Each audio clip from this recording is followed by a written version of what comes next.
ಎಲ್ಲರಿಗೂ ನಮಸ್ಕಾರ. ಈಗ ಸ್ವಲ್ಪ ಹೊತ್ತು ಸಿರಿದಾಸನ ನೀತಿಶಾಸ್ತ್ರೀಯ ಕೆಲವು ಶ್ಲೋಕಗಳನ್ನು ಚರ್ಚಿಸೋಣ.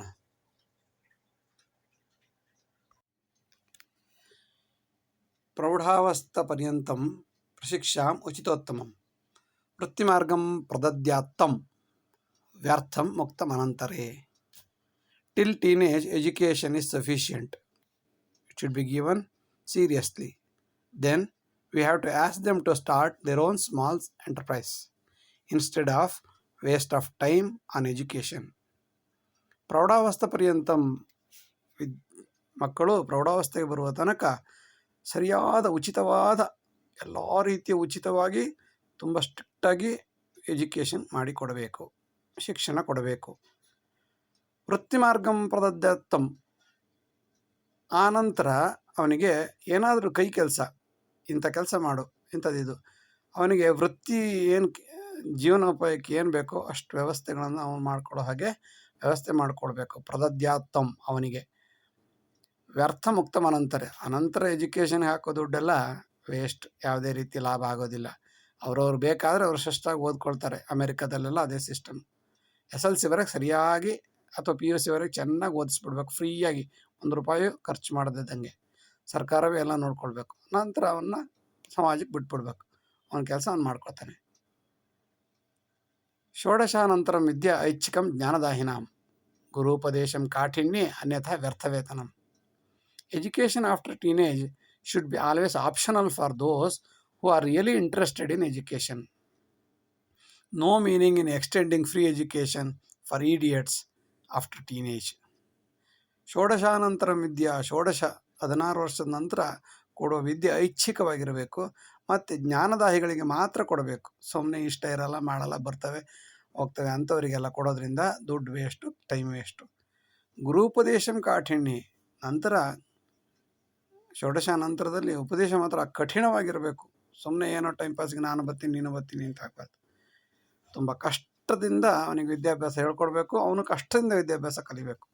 ಅನ್ಯಥಾ ವ್ಯರ್ಥವೇತನ, ಅಲ್ಲದಿದ್ದರೆ ಸಂಬಳ ಎಲ್ಲ ವೇಸ್ಟ್ ಆಗುತ್ತೆ. ಸೌಕರ್ಯಾಕರ್ಷಿತ ಛಾತ್ರ ದಿಶಂತಿ ಪ್ರವಿಶಂತಿ ಚ ಸ್ವಬೋಧೇನ ಏವ ಸುಜ್ಞಾನಂ ಪರಂ ದೇಶಂ ಪ್ರಾಯೋಗಿಕಂ. A student who has joined for free facilities in the schools never studies but wanders here and there. Studies should be innate attitude. It should be on the real life experience. ಸೌಕರ್ಯಾಕರ್ಷಿತ ವಿದ್ಯಾ, ಸೌಕರ್ಯವನ್ನು ಆಕರ್ಷಿಸಿಕೊಂಡ ಯಾವ ವಿದ್ಯೆಯು ವಿದ್ಯಾರ್ಥಿಗೆ ಯಾವುದೇ ಲಾಭ ಕೊಡುವುದಿಲ್ಲ. ಬದಲಾಗಿ ಅವನು ಬರುತ್ತಾನೆ ಹೋಗುತ್ತಾನೆ, ಬೆಳಗ್ಗೆ ಬರುತ್ತಾನೆ ಸಂಜೆ ಹೋಗುತ್ತಾನೆ, ಬೆಳಗ್ಗೆ ಬರುತ್ತಾನೆ ಸಂಜೆ ಹೋಗುತ್ತಾನೆ. ಸ್ವಬೋಧೇನೈವ ಸುಜ್ಞಾನಂ, ತನಗೆ ತಾನೇ ನನಗೆ ಓದಬೇಕು ಅನ್ನೋ ಆಸಕ್ತಿ ಇರೋನಿಗೆ ಸುಜ್ಞಾನ ಬರಲು ಸಾಧ್ಯ. ಒತ್ತಡಕ್ಕೆಲ್ಲ ವಿದ್ಯೆ ಹತ್ತೋದಿಲ್ಲ. ಪರಂ ದೇಶಂ ಪ್ರಾಯೋಗಿಕಂ, ದೇಶ ಸುತ್ತು ಕೋಶ ಓದು ಮಾಡೋದ್ರ ಮೂಲಕ ಅಭಿವೃದ್ಧಿಯಾಗಿ ಅವನೇ ಸ್ವಂತ ನಾವು ಓದಬೇಕು ಅನ್ನೋ ಮನಸ್ಸಿದ್ದಾಗ ಯಾವುದೇ ಕಾಲೇಜ್ ಬೇಡ, ಏನು ಬೇಡ, ಪುಸ್ತಕಗಳು ಎಲ್ಲಿದೆ ಅಂತ ಹೇಳಿದ್ರೆ ಸಾಕು, ಓದ್ಕೋತಾನೆ. ಆಟೋಮೆಟಿಕ್ಕಾಗಿ ಅವನ ನಾಲೆಡ್ಜ್ ಬೆಳೆಯುತ್ತೆ. ಷೋಡಶಾನಂತರಂ ವಿದ್ಯಾ ಸರ್ಕಾರೇ ನಷ್ಟದಾಯಕಂ ಯುವಶಕ್ತಿಂ ವಿನಾಶೇ ಅತ್ರ ಸಂಪತ್ ಕಾಲ ವಿನಾಶನಂ. Government facilities after teenage is a loss. It will reduce the enthusiasm of a student and wastage of time and energy. 16 ವರ್ಷದ ನಂತರ ಕೊಡುವ ಮುಕ್ತ ಫ್ರೀ ವಿದ್ಯೆ ಸರ್ಕಾರಕ್ಕೆ ಕೇವಲ ನಷ್ಟವೇ ಹೊರತು ಯಾವುದೇ ಲಾಭವಿಲ್ಲ. ಯುವಶಕ್ತಿ ವಿನಾಶ, ಇದರಿಂದ ಯುವಶಕ್ತಿ ಆ ಕಡೆ ಮನೆ ಕೆಲಸನೂ ಬರಲ್ಲ, ಈ ಕಡೆ ನಾಲೆಡ್ಜು ಕಾಲೇಜ್ ಕೆಲಸನೂ ವಿದ್ಯೆನೂ ನಾಲೆಡ್ಜ್ ಇರಲ್ಲ. ಇದರಿಂದ ಸಂಪತ್ತು ಕಾಲ ಎಲ್ಲವೂ ವಿನಾಶನ. ಉನ್ನತಂ ಶಿಕ್ಷಣಂ ಜ್ಞಾನಂ ಆರ್ಜಿತಂ ಸ್ವಸ್ಯ ಕೌತುಕೆ ಪ್ರೌಢಾವಸ್ಥೆ ಸದುದ್ಯೋಗಂ ವೃತ್ತಿವೃದ್ಧಿರನಂತರಂ. Higher education should be obtained due to curiosity but not for jobs.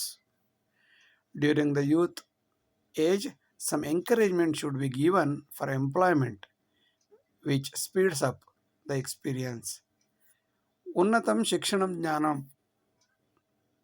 ಶಿಕ್ಷಣದ ಜ್ಞಾನ ಉನ್ನತ ಶಿಕ್ಷಣ ಜ್ಞಾನ ಆರ್ಜಿತಂ ಸ್ವಸ್ಯ ಕೌತುಕಿ, ಅವರವರಿಗೆ ಇಷ್ಟ ಬಂದು ಓದಬೇಕೇ ಹೊರತು ಸರ್ಕಾರದ ಸೌಲಭ್ಯದಲ್ಲಿ ಓದಬಾರದು.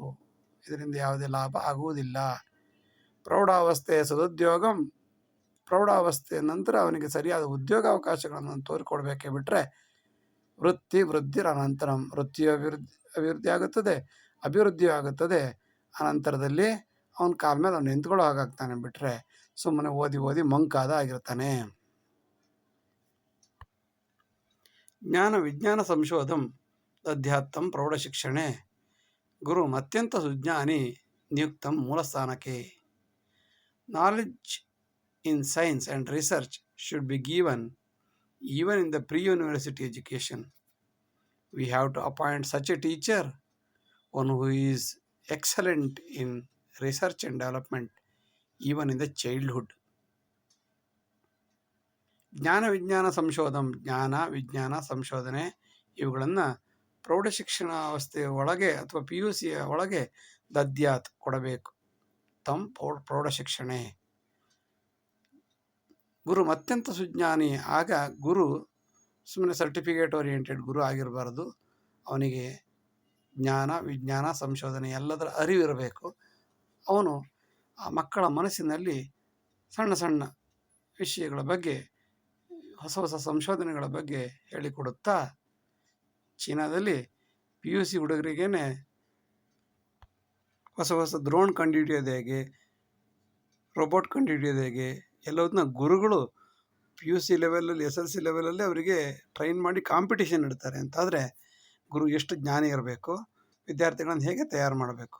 ನಿಯುಕ್ತಂ ಮೂಲ ಸ್ಥಾನಕ್ಕೆ, ಇಂತಹ ಗುರುಗಳನ್ನು ಅಪಾಯಿಂಟ್ ಮಾಡಿದ ಶಾಲೆಗಳೇ ಧನ್ಯ, ಅಂತಹ ಶಿಕ್ಷಣವೇ ಧನ್ಯ. ಯುವಶಕ್ತಿಂ ಸದಾ ಯುಜ್ಯೇತ್ ಉತ್ಪನ್ನ ದೇಶ ಸಂಪದೆ ಕೌಶಲ್ಯಾಧಾರಿತ ವೃತ್ತಿಂ ವಿಸ್ತೃತಂ ಮೂಲದೇಶಿಕಂ. Youth should be appointed in production field to produce more and to develop the country. Soft skill oriented information should be given rapidly in the young age. ಯುವಶಕ್ತಿಂ ಸದಾ ಯುಜ್ಯೇತ್, ಯುವಶಕ್ತಿಯನ್ನು ಸರಿಯಾಗಿ ಉಪಯೋಗಿಸಿಕೊಳ್ಳಬೇಕು. ಯುಜ್ಯೇತ್ ಉಪಯೋಗಿಸಿಕೊಳ್ಳಬೇಕು. ಯಾವುದರಲ್ಲಿ? ಉತ್ಪನ್ನಂ ದೇಶ ಸಂಪದೆ, ದೇಶದ ಸಂಪತ್ತಿನ ಅಭಿವೃದ್ಧಿಯ ಬಗ್ಗೆ, ಅಭಿವೃದ್ಧಿ ಆಗುವ ಕಡೆಗೆ ಅವನ್ನ ಗಮನ ಹರಿಸಬೇಕು. ಜನಸಂಖ್ಯೆಯನ್ನು ಹೇಗೆ ಉತ್ಪಾದನೆ ಮಾಡುತ್ತಾನೋ ಅದೇ ರೀತಿ ದೇಶದ ಸಂಪತ್ತನ್ನು ಕೂಡ ಉತ್ಪಾದನೆ ಮಾಡುವ ಮನಸ್ಸನ್ನು ಅವನಿಗೆ ಯುವ ಪೀಳಿಗೆ ಇರುವಾಗಲೇ ಹೇಳಿಕೊಡಬೇಕು. ಕೌಶಲ್ಯ ಆಧಾರಿತ ವೃತ್ತಿ, ಇಂಥ ಸಮಯದಲ್ಲಿ ಸಾಫ್ಟ್ ಸ್ಕಿಲ್ ಕೌಶಲ್ಯ ಆಧಾರಿತ ವೃತ್ತಿ ಅವನಿಗೆ ಸಹಾಯ ಮಾಡುತ್ತೆ. ಒಂದು ಫಿಟ್ಟರ್ ಇರ್ಬೋದು, ಎಲೆಕ್ಟ್ರಿಷಿಯನು, ಪ್ಲಂಬರು, ಅವರಿಗಿರೋಷ್ಟು ಕೆಲಸ ಇವತ್ತು ಯಾರಿಗೂ ಇಲ್ಲ. ಯಾಕೆಂದರೆ ಡಿಗ್ರಿ ಆದವರು ಆ ಕೆಲಸಕ್ಕೆ ಹೋಗಲ್ಲ, ಎಕ್ಸ್ಪರ್ಟ್ ಆಗಿರೋರು ಆ ಫೀಲ್ಡಲ್ಲಿ ಇರಲ್ಲ. ಹಾಗಾಗಿ ಎಲೆಕ್ಟ್ರಿಷಿಯನ್ಗಿರುವಷ್ಟು ಡಿಮ್ಯಾಂಡು, ಅವನ ಜೀವನ ಸುಖವಾಗಿ ಬಾಳ್ತಾ ಇರ್ತಾನೆ. ಯಾಕೆ ಅಂದರೆ ಅಲ್ಲಿ ಉದ್ಯೋಗ ಸೃಷ್ಟಿಯಾಗಿದೆ, ಆದರೆ ಅಲ್ಲಿ ಉತ್ಪನ್ನ ಮಾಡುವ ವ್ಯಕ್ತಿಗಳೇ ಅಲ್ಲಿ ಇಲ್ಲ. ಅದರಿಂದ ಎಚ್ಚರವಿರಬೇಕು. ಛಂದೋಬದ್ಧ ಅಲಂಕಾರಂ ಸುಬೋಧ್ಯಂ ಮೂಲವಿದ್ಯೆಯ ಪ್ರೌಢ ಪ್ರಬಂಧ ಸಾಮರ್ಥ್ಯಂ ದದ್ಯಾತ್ತಂ ಶುದ್ಧ ವಿದ್ಯೆಯ. ಸ್ಟ್ಯಾನ್ಸಾ, specification process and methods of construction of poems should be taught even in the childhood. ಜನಪದರಿ ಕೆಲಸ ಮಾಡ್ತಾಯಿದ್ರು. We create easy writing capacity. Very creative, easy writing capacity should be known in the childhood itself. ಛಂದೋಬದ್ಧ ಅಲಂಕಾರಂ, ಛಂದಸ್ಸು ಅಲಂಕಾರಬದ್ಧವಾಗಿ high school SLC ಒಳಗೆ ಅವನು ಸುಬೋಧಂ ಮೂಲವಿದ್ಯೆ, ಅವನಿಗೆಲ್ಲ ಜ್ಞಾನ ಬಂದಿರಬೇಕು. ಚಿಕ್ಕ ಮಗು ಆದರೂ ಕೂಡ ಸರಿಯಾಗಿ ಅವನು ಟ್ರೈನ್ ಮಾಡಿದ್ರೆ ಸಾಧ್ಯ, ಯಾಕೆ ಆಗೋದಿಲ್ಲ. ಚೀನಾದಲ್ಲಿ ಎಷ್ಟು ಮಕ್ಕಳನ್ನು ಚಿಕ್ಕ ವಯಸ್ಸಲ್ಲಿ ಹೇಗೆ ತಯಾರು ಮಾಡಿ ಇಂಟರ್ನ್ಯಾಷನಲ್ ಒಲಿಂಪಿಕ್ಸಲ್ಲಿ ಬರ್ತಾರೆ ಅಂತಂದರೆ ಅಷ್ಟು ಚಿಕ್ಕ ವಯಸ್ಸಿಂದ ಅಷ್ಟು ಹೇಳ್ಕೊಟ್ಟಿರ್ತಾರೆ. ಅದರಿಂದ ಮಕ್ಕಳಿಗೆ ಕನ್ನಡವನ್ನು ಛಂದೋಬದ್ಧವಾಗಿ ಅಲಂಕಾರಬದ್ಧವಾಗಿ ಒಂದು ಪೋಯಮ್ ಹೇಗೆ ಬರಿಬೇಕು, ಒಂದು ಸ್ಟ್ಯಾನ್ಸ್ ಹೇಗೆ ಬರಿಬೇಕು ಅಂತ ಚಿಕ್ಕ ವಯಸ್ಸಿನಿಂದ ಹೇಳ್ಕೊಟ್ಟು ಕಾಂಪಿಟೇಷನ್ ಇಟ್ಟರೆ ಸುಬೋಧ್ಯಂ ಮೂಲವಿದ್ಯೆಯ. ಅಷ್ಟಾಗುವಾಗ ಪ್ರೌಢ ಪ್ರಬಂಧ ಸಾಮರ್ಥ್ಯಂ, ಪ್ರೌಢವಾದ ಪ್ರಬಂಧ ಸಾಮರ್ಥ್ಯವು ಅವನಿಗೆ ಪ್ರೌಢಾವಸ್ಥೆ ಬರುವಾಗಲೇ ಬಂದುಬಿಟ್ರೆ ತದ್ಯಾತ್ತಂ ಶ್ರದ್ಧವಿದ್ಯೆ, ಅಂಥ ವಿದ್ಯೆಯನ್ನು ಅವ್ರಿಗೆ ಕೊಟ್ಟಾಗ ಆ ಶಿಕ್ಷಣವೇ ಧನ್ಯ. ಷೋಡಶಾರ್ಜಿತ ಯಾ ವಿದ್ಯಾ ಸುಜ್ಞಾನಂಚ ನಿರಂತರಂ ತಸ್ಮಾತ್ ಸರ್ವ ಪ್ರಯತ್ನೇನ ಪ್ರಕರ್ಷ ಜ್ಞಾನದೀಯತಾಂ. The knowledge earned during the teen age is eternal. So during that time discharge every skill seriously to the students. ಷೋಡಶಾರ್ಜಿತ ಯಾವ ವಿದ್ಯೆ 16 ವರ್ಷ 18 ವರ್ಷ 20 ವರ್ಷದ ಒಳಗೆ ಕೊಟ್ಟಂತಹ ಯಾವ ವಿದ್ಯೆ ಅದು ಸುಜ್ಞಾನ ಮತ್ತು ನಿರಂತರವಾದ್ದು.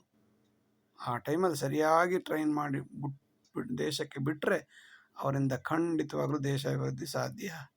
ತಸ್ಮಾತ್ ಸರ್ವ ಪ್ರಯತ್ನೇನ, ಅದರಿಂದ ಎಲ್ಲ ಎಫರ್ಟನ್ನು ಅಲ್ಲಿಗೆ ಹಾಕಿ, ಎಲ್ಲ ಪ್ರಯತ್ನವನ್ನು ಅಲ್ಲಿಗೆ ಹಾಕಿ ಪ್ರಕರ್ಷ ಜ್ಞಾನದೀಯತ, ಒಳ್ಳೆಯ ನಾಲೆಡ್ಜನ್ನು ಅವರಿಗೆ ಕೊಡಲ್ಪಡಬೇಕು. ಆಗ ಮಕ್ಕಳು ಟೈಮ್ ಪಾಸ್ ಮಾಡೋದು, ಓಡಾಡೋದು, ಕೆಟ್ಟ ಬುದ್ಧಿ ಕಲಿಯೋದು ಎಲ್ಲ ಸಹಜವಾಗಿ ಕಡಿಮೆ ಆಗುತ್ತದೆ. ಒಳ್ಳೆಯ ಪ್ರಜೆಯಾಗಿ ಸತ್ಪ್ರಜೆಯಾಗಿ ದೇಶ ಅಭಿವೃದ್ಧಿ ಸಾಧ್ಯ. ಯೋಗಿ ಜ್ಞಾನಿ ಗುರುಸ್ತತ್ರ ಪ್ರಕರ್ಷ ಜ್ಞಾನ ಕಾರಣಂ ಸದಾ ಸಂವೀಕ್ಷಣಂ ಕೃತ್ವ ಶಿಷ್ಯಾದಿಚ್ಛೇತ್ ಪರಾಜಯಂ. ಗುರು ಯಾರು? ಯೋಗಿಯಾಗಿರಬೇಕು, ಜ್ಞಾನಿಯಾಗಿರಬೇಕು, ಪ್ರಕರ್ಷ ಜ್ಞಾನ ಇರಬೇಕು. ಒಂದು ಸಬ್ಜೆಕ್ಟಲ್ಲಿ ಯಾವ ಪ್ರಶ್ನೆ ಕೇಳಿದ್ರೂ ಉತ್ತರ ಹೇಳುವಾಗಿರಬೇಕು. ಪ್ರಕರ್ಷ ಜ್ಞಾನ ಕಾರಣಂ. ಹಾಗಿದ್ದರೆ ಅವನು ನಿಜವಾದ ಯೋಗಿ ಆಗ್ತಾನೆ, ಜ್ಞಾನಿ ಆಗ್ತಾನೆ. ಮತ್ತು ಗುರುವಾದವನು ಸದಾ ಸಂವೀಕ್ಷಣ, ಒಂದು ಸ್ಟೂಡೆಂಟ್ ಮೇಲೆ ಯಾವಾಗಲೂ ಕಣ್ಣಿಟ್ಟಿರಬೇಕು. ತಂದೆ ತಾಯಿಗಿಂತಲೂ ಹೆಚ್ಚಾಗಿ ಗುರುವಾದವನು ವಿದ್ಯಾರ್ಥಿಯ ಪುರೋಭಿವೃದ್ಧಿಯ ಬಗ್ಗೆ ಕಣ್ಣಿಟ್ಟಿರಬೇಕು. ಮತ್ತು ಒಳ್ಳೆಯ ಗುರು ಶಿಷ್ಯಾದಿಚ್ಛೇತ್ ಪರಾಜಯಂ, ಗುರುಗಳನ್ನೇ ಸೋಲಿಸುವಂತಹ ಶಿಷ್ಯನನ್ನು, ಅರ್ಜುನಂತಹ ವಿದ್ಯಾರ್ಥಿಯನ್ನು ಪಡೆದಂತಹ ಗುರುಗಳೇ ಧನ್ಯ. ಶಿಷ್ಯಾದಿಚ್ಛೇತ್ ಪರಾಜಯಂ, ಶಿಷ್ಯರು ಗುರುಗಳನ್ನು ಸೋಲಿಸಬೇಕು. ಅಂತಹ ವಿದ್ಯಾರ್ಥಿಗಳನ್ನು ಒಬ್ಬ ಒಳ್ಳೆಯ ಶಿಕ್ಷಕ ತಯಾರು ಮಾಡಿದರೆ ಅವನು ಜ್ಞಾನಿಯಾಗುತ್ತಾನೆ, ಯೋಗಿಯಾಗುತ್ತಾನೆ. When they have sound knowledge they called yogi, wise, sage, etcetera. A good teacher always tries to be defeated by the student. ಲಾಭಾರ್ಜನೆ ಪ್ರಜೀವಂತಿ ಗುರು ಲಘೂಪಜಾಯತೆ, ಶಿಷ್ಯೋತ್ಕರ್ಷೇನ ಮೋದಂತಿ ಯಜ್ಜೀವತಿ ಸಜೀವತಿ. When teacher is greedy of money and lust, he will become light-weighted, not heavyweight or guru. Guru means heavyweight. Laghu means lightweight. A teacher who enjoys the students' excellency, he lives longer. ಲಾಭಾರ್ಜನೆ ಪ್ರಜೀವಂತಿ ಗುರು ಲಘೂಪಜಾಯತೆ. ಗುರು ಯಾವಾಗ ಹಗರ ಆಗ್ತಾನೆ ಅಂತಂದರೆ ಬರೀ ದುಡ್ಡು ಮತ್ತು lust ಚಟಗಳಿದ್ದರೆ ಅಂಥವ್ರನ್ನ ಗುರು ಅಂತ ಅನ್ಸ್ಕೊಳಕ್ಕೆ ಸಾಧ್ಯವೇ ಇಲ್ಲ. ಅವನು ಹಗುರವಾಗ್ತಾನೆ, ಲೈಟ್ ವೆಯ್ಟ್ ಆಗ್ತಾನೆ, ತೂಕ ಇಂಥ ವ್ಯಕ್ತಿ ಆಗಲಿಕ್ಕೆ ಸಾಧ್ಯವೇ ಇಲ್ಲ. ಶಿಷ್ಯ ಉತ್ಕರ್ಷದಿಂದ ಮೋದಂತಿ, ಶಿಷ್ಯನ ಉತ್ಕರ್ಷದಿಂದ ಖುಷಿ ಪಡುವಂತಹ ಉಪನ್ಯಾಸಕ ಯಜ್ಜೀವತಿ ಸಜೀವತಿ, ಅಂತಹ ಉಪನ್ಯಾಸಕನೇ ನಿಜವಾದ ಜೀವ ಇರುವ ವ್ಯಕ್ತಿ. ಯಜ್ಜೀವತಿ ಸಜೀವತಿ. ಸರ್ವಶಿಕ್ಷಾ ಮದೋತ್ಕರ್ಷ ಜ್ಞಾನಿನ ಹಂತಿ ಅಂತಿಮೆ. ಜಲದಾಹೆ ಅನಾಸಕ್ತಃ ಕೇ ಜಲಂ ಕಿಂಕರಿಷ್ಯತಿ. Compulsory higher education, free education leads to arrogance in the end, which kills the education yearning. What happens if we pour the water to a person who is not thirsty? ಸರ್ವಶಿಕ್ಷಾ ಅಭಿಯಾನ ಎಂಬುದು ಅಹಂಕಾರವನ್ನು, ಮದವನ್ನು ಹೆಚ್ಚು ಮಾಡಲಿಕ್ಕೆ ಮಾತ್ರ ಉಪಯೋಗಕ್ಕೆ ಬರುತ್ತದೆ. ಇದರಿಂದ ನಿಜವಾದ ಜ್ಞಾನಿಗಳು ಹಂತಿ ಅಂತಿಮೆ, ಅವನ ನಿಜವಾದ ಜ್ಞಾನ, ಕಷ್ಟಪಟ್ಟು ಓದುವ ಮನಸ್ಸು ನಾಶವಾಗಿ ಹೋಗುತ್ತದೆ. ಜಲದಾಹೆ ಅನಾಸಕ್ತ, ಬಾಯಾರಿಕೆಯೇ ಆಗದೇ ಇರೋವನಿಗೆ ಕೇ ಜಲ ಕಿಂಕರಿಷ್ಯತಿ, ಸರೋವರದ ಎಷ್ಟೊಂದು ನೀರು ಅವನಿಗೇನು ಉಪಯೋಗ? ಅವನಿಗೆ ಆ ಬಾಯಾರಿಕೆ ಆಗಿದ್ದರೆ ಆ ನೀರು ಉಪಯೋಗ ಬರುತ್ತೆ. ಬಾಯಾರಿಕೆನಿಲ್ಲ, ಹಸಿವೆ ಇಲ್ಲ, ಅಂಥವರಿಗೆ ಸರ್ವಶಿಕ್ಷೆ ಅಂತ ಕೋಟ್ಯಾಂತರ ರೂಪಾಯಿ ಖರ್ಚು ಮಾಡೋದ್ರಲ್ಲಿ ಅರ್ಥವಿಲ್ಲ. ಶಿಕ್ಷಣ ಮಧ್ಯಮಂ ಅತ್ರ పుస్తకాలయ వాహనం. భువనోత్కర్ష దుర్భోగం ఉద్యోగం సృష్టినాశనం. Education is a kind of trade nowadays due to the sale of bags, sale of books, pen, pencil, buses, facilities, uniform, so on and so forth. This kind of education will give rise to big buildings, but not the intellectual infrastructure or intellectual personality in the society. ಶಿಕ್ಷಣಂ ಉದ್ಯಮ ಮಾತ್ರ. ಶಿಕ್ಷಣವು ಒಂದು ದೊಡ್ಡ ಉದ್ಯಮವಾಗಿದೆ. ಅದು ಪುಸ್ತಕದಿಂದ, ಬಿಲ್ಡಿಂಗಿಂದ, ವಾಹನಾಭಿವೃದ್ಧಿಯಿಂದ ಅವರ ಉದ್ಯೋಗವನ್ನು ಹೆಚ್ಚಿಸಿಕೊಳ್ಳಲಿಕ್ಕೆ ಸಾಧ್ಯವಾಗುತ್ತದೆ. ಭುವನೋತ್ಕರ್ಷ ದುರ್ಭೋಗಂ, ಇದರಿಂದ ಆ ಸಂಸ್ಥೆ ದೊಡ್ಡ ದೊಡ್ಡ ಬಿಲ್ಡಿಂಗ್ ಕಟ್ಟಿಸ್ಬೋದು ಬಿಟ್ಟರೆ ಮತ್ತು ದುರ್ಭೋಗ, ಕೆಟ್ಟ ಅಭಿವೃದ್ಧಿ, ಕೆಟ್ಟ ದಾರಿಯನ್ನು ಹಿಡಿಬೋದು ಬಿಟ್ಟರೆ ಉದ್ಯೋಗ ಸೃಷ್ಟಿ ಮಾಡಲಿಕ್ಕೆ ಸಾಧ್ಯವೇ ಇಲ್ಲ. ಇನ್ಫೋಸಿಸ್ನ ಆಳ್ಮೂರ್ತಿ says just 20% of the educated youth are employable, remaining are the national waste. Even after this kind of flourishing education institutions. ಸ್ವಾಮಿ ಈಕ್ಷಂತಿ ಸದಾಸಕ್ತಿಂ ಶಿಕ್ಷಣೆ ನತು ಕೇವಲಂ ಯುಕ್ತ ಬುದ್ಧಿ ಸಮಾಕರ್ಷೆ ವೃತ್ತಿರಾಪ್ನೋತಿ ಗೌರವಂ.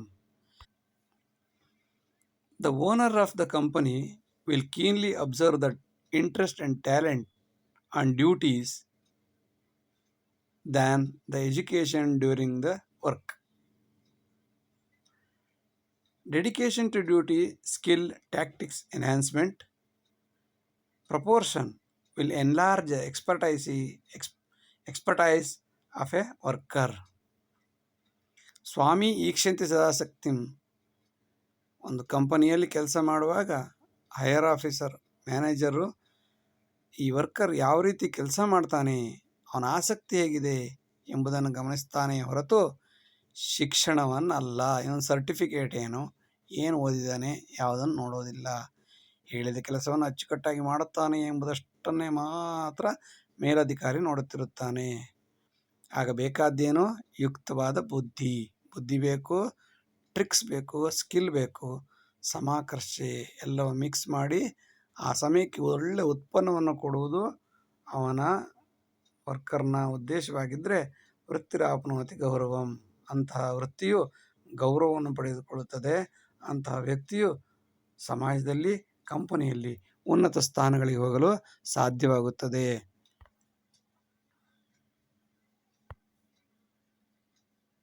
ಅರ್ಥಾಧಾರಿತ ಜ್ಞಾನಂ ಸೃಷ್ಟಿಂ ಮೋದಾಯ ಕಲ್ಪತೆ ಯದ್ಯರ್ಥಂ ಸರ್ವನಾಶಾಯ ಜ್ಞಾನಂ ಲೋಕಹಿತಾಯ ಚ.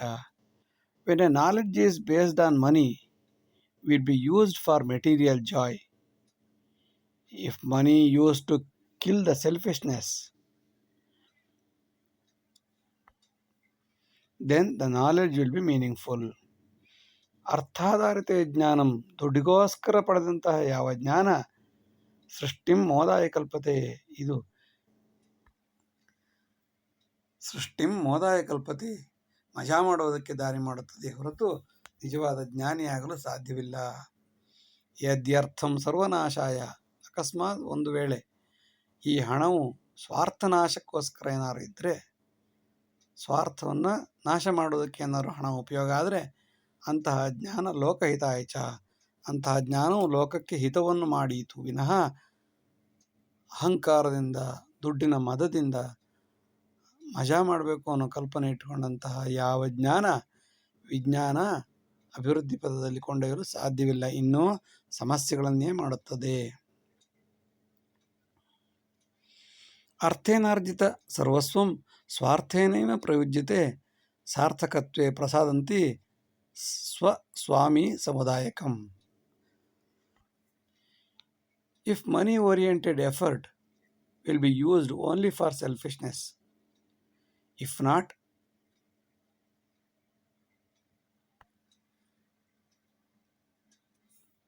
money-oriented effort will be used only for selfishness. If not, that will be used for social service. ಅರ್ಥೇನಾರ್ಜಿತ ಸರ್ವಸ್ವಂ, ದುಡ್ಡಿಗೋಸ್ಕರ ಮಾಡಿದ ಪ್ರತಿಯೊಂದು ಕಾರ್ಯವು ಸ್ವಾರ್ಥಕ್ಕೋಸ್ಕರವೇ ಉಪಯೋಗಿಸಲ್ಪಡುತ್ತದೆ. ಸಾರ್ಥಕತ್ವ ಆಗಬೇಕಾದ್ರೆ, ಸ್ವಾರ್ಥ ಬಿಟ್ಟು ಸಾರ್ಥಕತ್ವ ಆಗಬೇಕಾದ್ರೆ ಹಣವೇ ಸರ್ವಸ್ವ ಎಂಬ ಭಾವನೆಯನ್ನು ಬಿಟ್ಟು ತಾನು ಬೆಳೀಬೇಕು, ಸ್ವಾಮಿಯು ಬೆಳೀಬೇಕು, ಸಮುದಾಯವು ಬೆಳೀಬೇಕು ಎಂದು ಮನಸ್ಸಿದ್ದರೆ ಮಾತ್ರ ಸಾರ್ಥಕತ್ವವಾಗಿ ಸಮಾಜಕ್ಕೆ ಒಳ್ಳೆಯದಾಗುತ್ತದೆ. ರಾಮಕೃಷ್ಣ ವಿವೇಕಾದಿ ಸಕಲಂ ವಾದಮವಶ್ಯಕಂ ಸಂಸ್ಕಾರೇ ಸಕಲಂ ವಿದ್ಧಿ ಮುಕ್ತಾರ್ಥೇ ಸತು ಸಾಧನಂ. Discussion about Ramakrishna Paramahamsa, Vivekananda, Buddha, Basavana, etc. are really meaningful. It will enhance the knowledge and helps to salvation. Ramakrishna ವಿವೇಕಾದಿ ಸಕಲ ಮಹಾನುಭಾವರ ಡಿಸ್ಕಷನ್ ಬಗ್ಗೆ, ಅವರ ವಾದಗಳನ್ನು ನಾವು ಅವಶ್ಯವಾಗಿ ಓದಬೇಕು. ಬರೀ ಓದುವುದು ಮಾತ್ರವಲ್ಲ, ಹೇಳುವುದು ಒಂದು, ಮಾಡುವುದು ಮತ್ತೊಂದು ಅಂತ ರಾಮಕೃಷ್ಣ ಪರಮಹಂಸರನ್ನು ಓದ್ಬಿಟ್ಟು ಈ ಕಡೆ ಅನಾಚಾರ ಅತ್ಯಾಚಾರ ಮಾಡ್ತಾ ಇದ್ದರೆ, ವಿವೇಕಾನಂದರ ಪುಸ್ತಕಗಳನ್ನು ಓದಿ ಈ ಕಡೆ ಕೆಟ್ಟ ಬುದ್ಧಿ, ಯಾರಿಗೆ ಮೋಸ ಮಾಡೋದು, ಕಳಬೇಡ ಕೊಲಬೇಡ ಅಂತಂದ್ರೆ ಕಳ್ಳತನ ಮಾಡೋದು ಹೇಗೆ, ಕೊಲೆ ಮಾಡೋದು ಹೇಗೆ, ಸುಳ್ಳು ಹೇಳೋದು ಹೇಗೆ, ಮೋಸ ಮಾಡೋದು ಹೇಗೆ ಅಂತ ಮಾಡ್ತಾ ಇದ್ದರೆ ಯಾರ ವಾದ ಯಾವುದನ್ನು ಓದಿ ಏನೂ ಉಪಯೋಗವಿಲ್ಲ. ಸಂಸ್ಕಾರೇ ಸಕಲಂ ವಿದ್ಧಿ, ಅವರ ವಾದಗಳನ್ನು ನಮ್ಮ ಜೀವನದಲ್ಲಿ ಅಳವಡಿಸಿಕೊಂಡಾಗ ಮಾತ್ರ ಯಾವ ಧರ್ಮಕ್ಕೆ ಹೋದ್ರೂ ಉಪಯೋಗ. ಇಲ್ಲದಿದ್ದರೆ ಅಲ್ಲಿಂದ ಲಾಭ ಪಡ್ಕೊಳ್ಳೋದು, ಇಲ್ಲಿಂದ ಲಾಭ ಪಡ್ಕೊಳ್ಳೋದು ಬಿಟ್ಟರೆ ಯಾವುದೇ ರೀತಿಯ ಅಭಿವೃದ್ಧಿ ಸಾಧ್ಯವಿಲ್ಲ. ಇದರಿಂದ ಪುನಃ ನಾಯಿ ನರಿ ಹಂದಿ ಜನ್ಮವಾಗಿ ಹುಡ್ತಾನೆ ಹೊರತು ಮುಕ್ತಾರ್ಥೇ ಸತು ಸಾಧನಂ, ಮುಕ್ತಿಯಾಗಲು ಸಾಧ್ಯವಿಲ್ಲ. ಮುಕ್ತಾತ್ಮನಾಗಬೇಕಾದರೆ, ಸಂಸ್ಕಾರವಂತನಾಗಬೇಕಾದರೆ ರಾಮಕೃಷ್ಣ ಪರಮಹಂಸರು, ವಿವೇಕಾನಂದರು, ಬುದ್ಧ ಬಸವಾದಿಗಳು ಹೇಳಿದಂತಹ ಪ್ರತಿಯೊಂದು ವಿಷಯವನ್ನು, ವಿನಯ ಮಾರ್ಗ, ಜ್ಞಾನ ಮಾರ್ಗ, ಸಂಸ್ಕಾರ ಮಾರ್ಗ ಎಲ್ಲವನ್ನು ನಾವು ನಿಜವಾಗಿ ನಮ್ಮ ಜೀವನದಲ್ಲಿ ಅಳವಡಿಸಿಕೊಂಡಾಗ ಮಾತ್ರ ಅವರ ವಾದಗಳಿಗೆ ಬೆಲೆ, ಓದಿದ್ದಕ್ಕೂ ಬೆಲೆ. ಇಲ್ಲದಿದ್ದರೆ ಕೇವಲ ಕಾಲ ಸಮಯ ವ್ಯರ್ಥ. ಗುರುವಸ್ತು ಸದಾಜ್ಞಾನಿ ಶಿಷ್ಯೋ ಗುರುಪರೀಕ್ಷಕ ಗುರು ದೋಷೇ ಸದಾಸಕ್ತಿ ಧಿಕ್ಕಾರಂ ಛಾತ್ರಮಾನಸಂ. The students nowadays is keen to find fault with the teacher. Whether the teacher is good or bad, how he is behaving, what is their dress, what is their color. Students are concentrating on these aspects instead of deep knowledge about the subject. But it is wrong. Ashamed of such students who always find faults with the teachers. ಗುರುವಸ್ತು ಸದಾಜ್ಞಾನಿ, ಗುರು ಹೇಗಿದ್ದಾನೆ ಅನ್ನೋದ್ರ ಬಗ್ಗೆನೇ ಯೋಚನೆ ಮಾಡುವಂತಹ ಶಿಷ್ಯ ಗುರು ಪರೀಕ್ಷಕ. ಗುರುವನ್ನ test ಮಾಡ್ತಾ ಇರ್ತಾನೆ. ಬರೀ ಗುರು ನೋಡ್ಕೊಂಡು ಬೌನ್ ಟೆಸ್ಟ್ ಮಾಡಿದ್ರೆ ಇವನಿಗೇನು ಲಾಭ?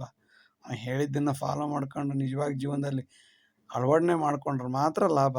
ಅದು ಬಿಟ್ಟು ಗುರು ಯಾವ ಡ್ರೆಸ್ಸಲ್ಲಿ ಬಂದ, ಅವನು ಹೆಂಗೆ ನಿಂತ್ಕೊಂಡಿದ್ದಾನೆ, ಹೆಂಗೆ ವಾಕ್ ಮಾಡ್ತಾನೆ, ಹೆಂಗೆ ನಡ್ಕೊಂಡು ಹೋಗ್ತಾನೆ, ಅದ್ರ ಬಗ್ಗೆನೇ ಚಿಂತನೆ ಮಾಡುವಂಥ ಯಾವ ಶಿಷ್ಯ ಇದ್ದಾನೋ, ಗುರು ದೋಷೇ ಸದಾಸಕ್ತಿ, ಗುರುವನ್ನು ತಪ್ಪನೇ ಕಂಡುಹಿಡಿಯುವಂಥ ಯಾವ ಶಿಷ್ಯ ಎಲ್ಲಿ ಅಭಿವೃದ್ಧಿ ಆಗ ಸಾಧ್ಯ? ಅಂತಹ ವಿದ್ಯಾರ್ಥಿಗಳಿಗೆ ಧಿಕ್ಕಾರವಿರಲಿ, ಅಂತಹ ಮನಸ್ಸುಳ್ಳ ವಿದ್ಯಾರ್ಥಿಗಳಿಗೆ ಧಿಕ್ಕಾರವಿರಲಿ. ಅವನು ದೇವಸ್ಥಾನಕ್ಕೆ ದೇವ್ರು ನೋಡಬೇಕೆ ಹೋಗಬೇಕೆ ಹೊರತು ಅಲ್ಲಿರೋ ಪೂಜಾರಿಯನ್ನು, ಬರುವ ಜನಗಳನ್ನು ನೋಡ್ಲಿಕ್ಕೆ ಹೋಗಬಾರ್ದು.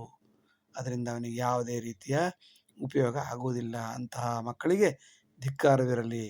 ಇವರಿಂದೇ ಶಿಕ್ಷಣ ಹಾಳಾಗ್ತಿರೋದು. ನಪಾಲತೆ ಗುರುಜ್ಞಾನಂ ಕೇವಲಂ ವ್ಯಕ್ತಿ ಚಿಂತನಂ ಗುರು ಪೂರ್ವಾಪರಂ ಜ್ಞಾತ್ವ ತಾತ್ಸಾರಾದೇವ ಶಿಕ್ಷಣಂ. Some students do not follow any instruction of a good teacher. Instead, they are worried about the teacher's dress, teacher's caste, teacher's color, etc. Is it the real education? Who criticize the teacher always? Never. ನ ಪಾಲತೆ ಗುರೋರ್ ಜ್ಞಾನಂ, ಗುರುವಿನ ಜ್ಞಾನವನ್ನು ಯಾರು ಅನುಸರಣೆ ಮಾಡುವುದಿಲ್ಲ. ಕೇವಲಂ ವ್ಯಕ್ತಿ ಚಿಂತನಂ, ಆ ಗುರು ಹೇಗಿದ್ದಾನೆ, ಯಾವ ಬಣ್ಣ ಇದ್ದಾನೆ, ಯಾವ ಡ್ರೆಸ್ ಹಾಕಿ ಬಂದಿದ್ದಾನೆ, ಯಾವ ಥರ ಪ್ಯಾಂಟ್ ಹಾಕಿದ್ದಾನೆ, ಯಾವ ಥರ ಉಂಗುರ ಹಾಕಿದ್ದಾನೆ, ಅವನು ಹೇಳೋ ವಿಷಯವನ್ನೇ ಗಮನಿಸೋದೇ ಇಲ್ಲ. ಮೂಗು ಹೇಗಿದೆ, ಕಣ್ಣು ಹೇಗಿದೆ, ಇದ್ರ ಬಗ್ಗೆನೇ ಯೋಚನೆ ಮಾಡುವಂತಹ ಶಿಷ್ಯ ಗುರು ಪೂರ್ವಾಪರಂ ಜ್ಞಾತ್ವ, ಗುರುವಿನ ಪೂರ್ವಾಪರವನ್ನು ತಿಳಿದುಕೊಂಡು ಏನು ಅಭಿವೃದ್ಧಿ ಮಾಡೋದಿದೆ? ಇದರಿಂದ ತಾತ್ಸಾರ ಆಗುತ್ತೆ ಬಿಟ್ಟರೆ ಪುಣ್ಯಾತ್ಮರು ಕೊಟ್ಟಂತಹ ಶಿಕ್ಷಣದಿಂದ ಯಾವುದೇ ಲಾಭ ಇರುವುದಿಲ್ಲ. ಧರ್ಮತ್ಯಾಗೇ ಸದಾ ಸಿದ್ಧ ವೃದ್ಧ ವಂಚನ ಮುತ್ಸುಕ ತ್ಯಜಂತಿ ತತ್ಕ್ಷಣೇ ಸರ್ವಂ ಸ್ವಾರ್ಥಾರ್ಥೇ ಮಾತೃವಿಕ್ರಯಂ. Now we are ready to leave the religion for money and eager to cheat the others. We are ready to leave everything for money. Even we are ready to sell our mother for money. ಧರ್ಮತ್ಯಾಗೇ ಸದಾ ಸಿದ್ಧ. ಧರ್ಮವನ್ನು ಬಿಡುವುದಕ್ಕೆ ಯಾವುದೇ ಕ್ಷಣದಲ್ಲೂ ನಾವು ವಿದ್ಯಾವಂತರಾದ ಶಿಕ್ಷಿತರು ಸದಾ ಸಿದ್ಧರಿರುತ್ತೇವೆ. ವೃದ್ಧ ವಂಚನ ಮುತ್ಸುಕ, ಅದರಲ್ಲೂ ವೃದ್ಧರಾದವ್ರನ್ನ ಅಥವಾ ಹೇಳಿದ್ದು ಕೇಳುವಂಥ ಜನಗಳನ್ನು ಯಾವ ಕಾಲದಲ್ಲಿ ಸಾಧ್ಯವೋ ಆ ಕಾಲದಲ್ಲಿ ಅವ್ರನ್ನ ವಂಚನೆ ಮಾಡೋದಕ್ಕೆ ಕಾಯ್ತಾ ಇರ್ತೀವಿ. Educated cheat the uneducated in most of the cases. ತ್ಯಜಂತಿ ತತ್ಕ್ಷಣೇ ಸರ್ವಂ.